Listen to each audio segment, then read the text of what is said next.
आज मैं बात करना चाहता हूं रमजान के खूबसूरत और बरकत वाले महीने के बारे में। आप जानते हैं, रमजान कैलेंडर का कोई आम महीना नहीं है।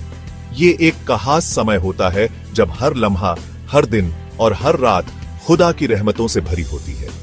इस महीने की बहुत अहमियत है क्योंकि रमजान में ही कुरान नाजिल हुआ था। अल्लाह ने हमें इस महीने में रोजा रखने का हुक्म दिया है ताकि हम भूख और प्यास का दर्द महसूस कर सकें और उन लोगों के साथ हमदर्दी कर सकें जिनके पास कम है। ये हमें शुक्रगुजार होने और जरूरतमंदों की मदद करने की याद दिलाता है। रमजान इबादत का महीना है।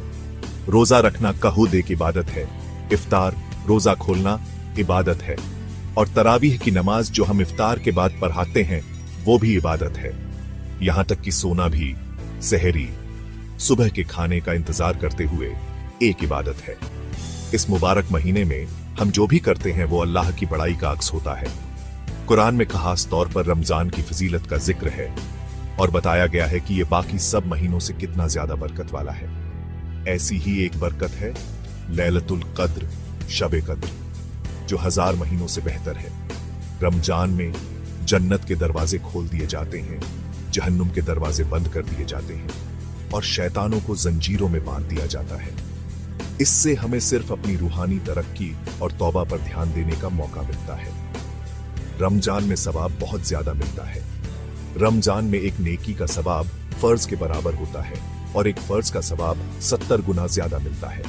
सोचो, सहरी और इफ्तार के वक्त हमारी दुआओं की कितनी ताकत होती है। ये वो वक्त होता है जब हमारी दुआएं कबूल होती हैं। हमारे प्यारे नबी मोहम्मद सल्लल्लाहु अलैहि वसल्लम ने फरमाया कि जब रमजान आता है तो जन्नत के दरवाजे खोल दिए जाते हैं, जहन्नुम के दरवाजे बंद कर दिए जाते हैं और शैतानों को जंजीरों में बांध दिया जाता है। ये अल्लाह की रहमत और माफी मांगने का सबसे अच्छा वक्त है। नबी ने यह भी फरमाया कि क़यामत के दिन रोजा और कुरान इंसान की सिफारिश करेगा। रोजा कहेगा, ऐ अल्लाह, मैंने इसे दिन में खाने और ख्वाहिशों से रोका था, इसलिए मेरी सिफारिश कबूल कर ले। और कुरान कहेगा, मैंने इसे रात में सोने से रोका था, इसलिए मेरी सिफारिश कबूल कर ले।